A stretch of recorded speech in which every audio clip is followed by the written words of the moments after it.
Hello everyone, and today we're going to do a small cosmetic improvement to our Nissan Frontier front bumper from this faded gray to this beautiful bedliner coating we have right here. It's going to make it look like it's brand new again, as well as provide a little extra protection against rocks. And we're going to go through the whole process from start to finish. So let's get started. Alright, so let me go ahead and bring the camera in, that way you get an idea what I plan on doing. Obviously we're going to coat the front bumper from end to end. That's pretty self-explanatory.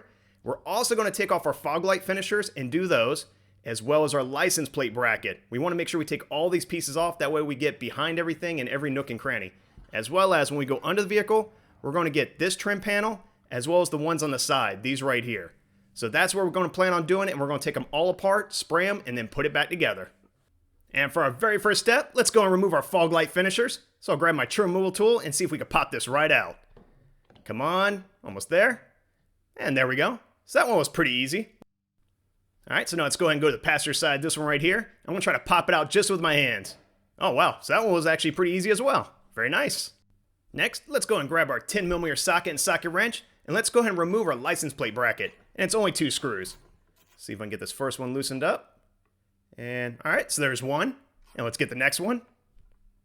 And there we go. And this should just come right off. Oh man, look at all that rocks and debris. So now let's go ahead and work our way under the vehicle and focus on the center valance right here. And it has 6 screws. 1, 2, and I'm going to move the camera over. So there's number 3 right in the center. And then move over a little bit more. There's number 4, and that's towards the passenger side. And then 5 next to that tow hook. And then number 6 right next to the tow hook. So let's go ahead and grab that same 10mm socket and socket wrench and go ahead and remove all 6 of these screws. And now it's not too tight at all, so that's a pretty good sign. And alright, so that looks pretty good, not too shabby. So there's one. And let's go ahead and get the next one. And, whoop, well, never mind. Well, there's 2. And there's number 3 right there. And number 4. And, whoop, drop number 5. And there's number 6. And this should be able to pull right down and come right off.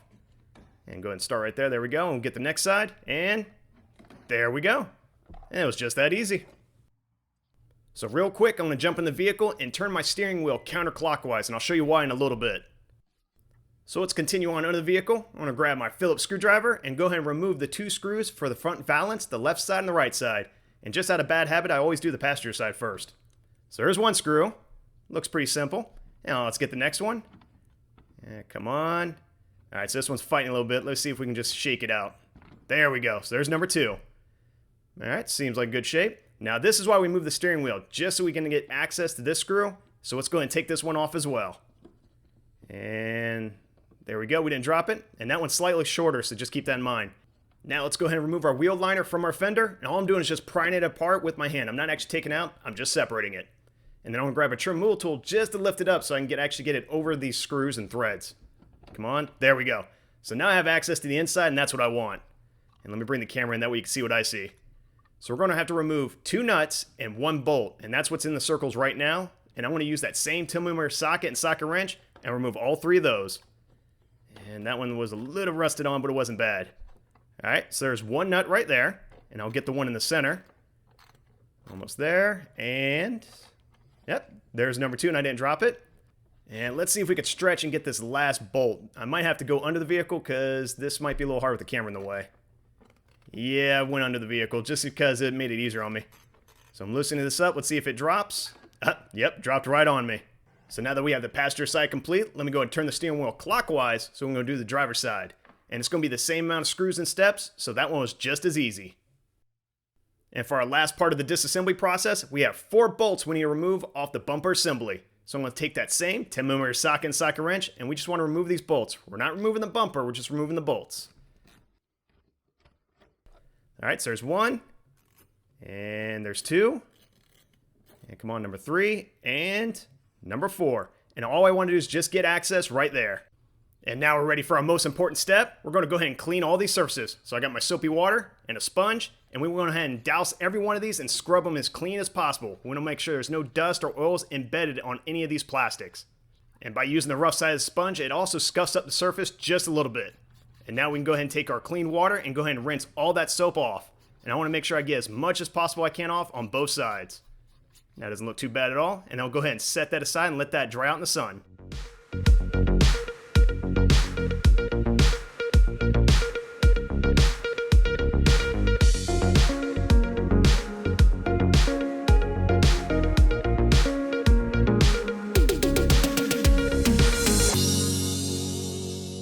That looks like the last piece, so we'll go ahead and let that bake in the sun. And we'll move to the front with our soapy water and our sponge, and go ahead and apply a generous amount of soapy water. You can never have too much, besides it's cheap.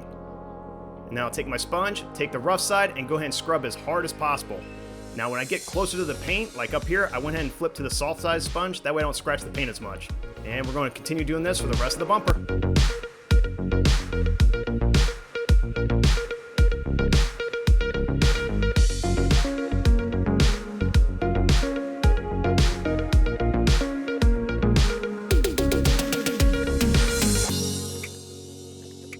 And let me go ahead and pick up the camera, that way I can go ahead and check our progress. And so far it looks pretty good. When it's wet, it actually looks really clean. But overall, not too shabby. I think we can keep moving forward. So next, we're gonna go ahead and take some painter's tape and we're gonna prep our coating area. I wanna go along this one little line or seam that's on the bumper. So we're gonna separate the paint from the plastic. And I'm gonna try my best just to make this as straight as possible.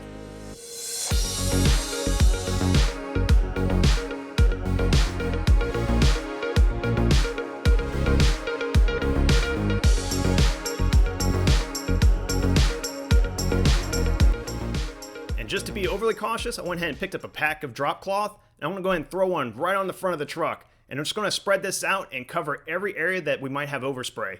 And we'll go ahead and tape it to that same tape strip that we did on the front of the bumper, and the rest I just used magnets. And since we all use Amazon, I got some extra cardboard, and I'm going to throw it right in front of the radiator. And I have a little bit of painter's tape left, so let's go ahead and tape the inside of these fog light compartments. And for our very last side, yep, that looks pretty good. And again, using extra cardboard, I'm going to go ahead and slip a few strips right under the bumper just to minimize overspray. And that one looks pretty good. And we'll go and do the passenger side. And we'll tuck it in just a little bit more. That looks pretty good. Now let's go ahead and do the driver's side. Same thing. And lastly, just with an extra sliver of drop cloth, I'm going to go ahead and cover the wheels. Just to be on the safe side, I don't want to get any of this bed liner on these silver wheels. And we'll just go ahead and tuck everything under. Nothing too special. And we'll go ahead and do the driver's side as well. Again, nothing special, we're just going to go ahead and tuck it in. And a little bit in the front, let's go ahead and tuck it in the back right here. Yep, that looks pretty good.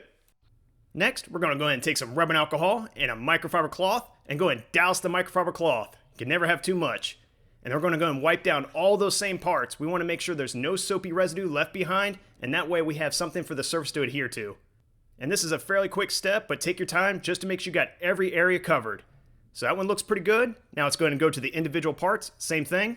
And of course, I always seem to use a little excess of alcohol, but no worries, it dries off pretty quickly. And make sure I get every one of those ridges. Yep, looks like everything's covered pretty good. And now in addition to our safety glasses, we're also going to need our respirator. This stuff can be very dangerous when inhaled, so make sure you use a respirator when using this product. And this RAPTOR Bedliner coating is really awesome. It's a 2K setup, so it means it has a hardener built in. So you're going to want to shake for 2 minutes. And then on the cap, we're going to go ahead and remove our instructions real quick. And then we have this red button right there. So let's go ahead and take that red button off, and I'll show you why we're going to need it. And under the can, let's see if I get a good camera angle. So we have the button, and it goes right on that stem right there. So we're going to put the button right on top, and we're going to go ahead and press down on it. Now I'm putting this on the ground just to, come on. There we go, just so we can press down on it because it is a little stiff. And once you press down on it, just do it a few times just to make sure the hardener mixes in with the paint itself. Move the camera back up, and I'll press it a few more times just to be safe. I always like to be safe on this spot. Take that same button, put it back on the cap so I don't lose it, and then we'll go ahead and shake for 2 more minutes. And this part is very important. You want that hardener to mix in. And then I'm going to do a test spray real quick. Yep, looks pretty good. We got a nice little puddle. So let me bring the camera back, and we're going to wipe the nozzle off with a shop towel. Now we want to do passes on our parts. You want to start before the part and quit spraying after the part.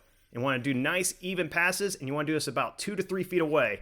It's very important you get that distance. If not, it starts looking like puddles. And I'm trying to do it as far away as possible without bumping into the camera. Alright, so we're getting the finishers right there. And again, I'm just doing nice, even passes. Same thing with the license plate bracket. And so far, this has turned out looking really nice just on the first coat. I'm not even going heavy on it. I'm just going somewhat light because I know this is only my first coat and I plan on doing 2 total. And I'm going to go around all sides just to make sure I cover every inch of this. Last thing you want to do is find out when you're done and you missed a few spots. And with that same can, I'm going to go to the front bumper, do the same thing. And I got a piece of cardboard just to make sure I don't spray on the inside of the liner. And see if I can get a good angle. There we go.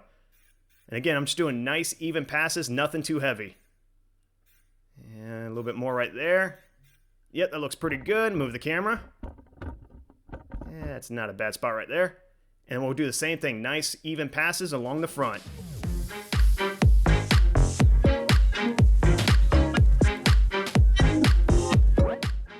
And for the last areas we're going to coat, we're going to go ahead and start spraying upward from underneath. We want to get under the bumper just to make sure we get all those pieces coated, as well as the area that's right in the middle of the grill, right where the radiator is. Because you don't even think about it because you can't see it because you're always looking downward. But when you actually get in there and look upward, most people miss those spots. So very importantly, just make sure you get that area covered. And that's pretty much it. That can was pretty much empty. So let's go ahead and show you the progress. Looking at this, I know it's still wet, but it's starting to look really awesome. This is definitely night and day difference just between what we started with. And this is looking pretty good. I don't see really any areas I missed, so that's a good sign. Now the good news is, this is when you want to do an inspection, because if you did miss spots, make sure we get it on the second coat. So about 20 minutes have passed. It should be enough for it to flash off. I went ahead and grabbed a brand new can because our first one was pretty empty. Same thing, we're going to shake for 2 minutes. Go ahead and mix the hardener. Shake again for another 2 minutes, and we're going to apply our second coat. And this one's going to be just a little bit thicker, but same process, 2 to 3 feet away, and make sure all the parts are covered. And while the coating's still wet, let's go and remove our tape, and we're going to remove it from a 45-degree angle. If you wait till it's dry, you might actually get some tearing, so we're going to do it while it's still wet. And so far, it's looking really good. Now let's go ahead and remove the bags off the wheels. Those are pretty easy. Very nice. And we'll go ahead and take our cardboard out of the bottom as well. All these do is slide right out. And we'll get this middle one out. There we go. I'm trying to do this very gently so I don't scratch anything. And then these pieces, I'm going to do the same thing. Just take the tape right off the edges. And I taped those 2 areas off just for convenience. There's no reason to coat those since those are going to be mating up with the center valance. Oh man, take a look at that. So right after we added the second coat, it actually started raining. That would definitely be our luck if we're doing this outdoors. So if you plan on doing this outside, make sure you plan ahead and make sure you got at least 3 days where there's not going to be any rain, because that would definitely not help. Alright, so now that an hour has passed, I think we can go ahead and check on these parts. So let's see if we can go ahead and touch them. They should be dry to the touch. Alright, so that one feels pretty good, not too bad. Let's check these other parts. License plate bracket feels pretty good. Oh man, these fog light finishers look very nice. So far, everything's looking really good. So now I can go ahead and go on the inside and remove the last little bit of the tape. The only reason I didn't do it earlier because I was afraid of actually scratching the part or scratching the bumper as I was getting my hand in there. So I kind of waited that hour out.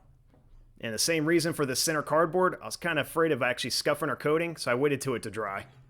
And there we go. So now we can start putting everything back together. So I have our 4 bolts.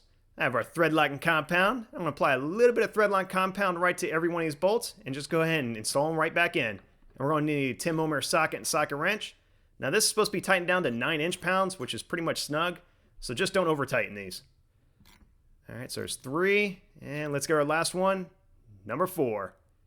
And now let's go ahead and install our front valance. And we're going to do our passenger side again, just out of habit.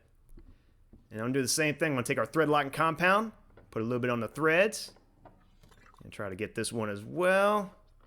A little too much, but at least we got some on there. And of course, I'm going to go ahead and start by hand tightening it, and then take our 10mm socket and socket wrench and just go ahead and snug them up. And now I can work on our second one. Let's go ahead and snug that one up. And that looks pretty good. And for our third bolt, I'm just going to go underneath and go ahead and tighten that one up as well. Alright, that feels pretty good. Now we can take our liner and just go ahead and put it right back in the fender. And all we're doing is just seating it back in there just so make sure everything's snugged up. And a little bit more, come on. Alright, that felt pretty good.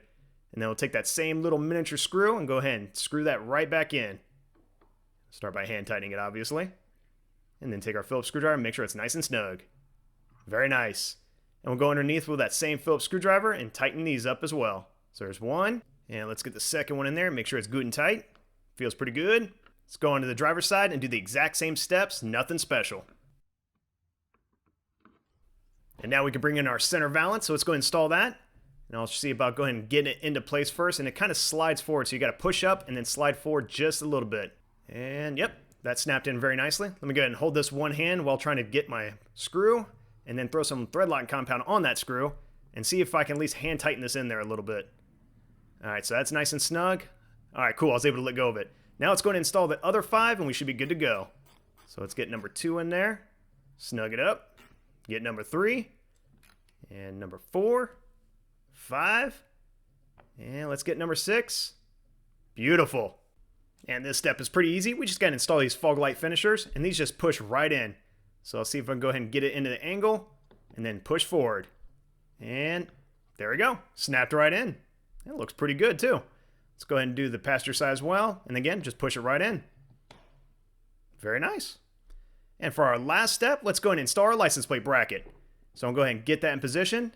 Take our 10mm socket and socket wrench, and we'll get that in there at least finger tight, and then snug them up. So there's one side, and come on, almost done. And there we go. All done.